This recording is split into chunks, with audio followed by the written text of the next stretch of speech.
தமிழக பெண் பத்திரிகையாளர்களை அவதூறாக பேசியதாக நடிகரும் பாஜக பிரமுகருமான எஸ்வி சேகர் மீது வழக்கு பதிவு செய்யப்பட்டது. கடந்த 5 வருடங்களுக்கு முன்பு இந்த வழக்கு பதிவு செய்யப்பட்டு நீதிமன்றத்திலும் வழக்கு நடந்து வந்தது.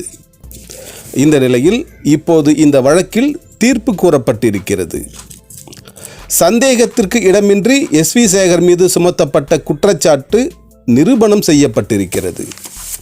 ஆகவே நடிகர் எஸ்வி சேகர் குற்றவாளி என்று தீர்ப்பு கூறப்பட்டிருக்கிறது.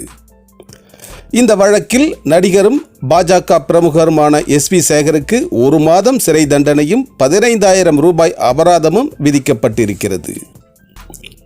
நடிகர் எஸ்வி சேகர் அபராத தொகையை 15,000 உடனே நீதிமன்றத்தில் கட்டிவிட்டார்.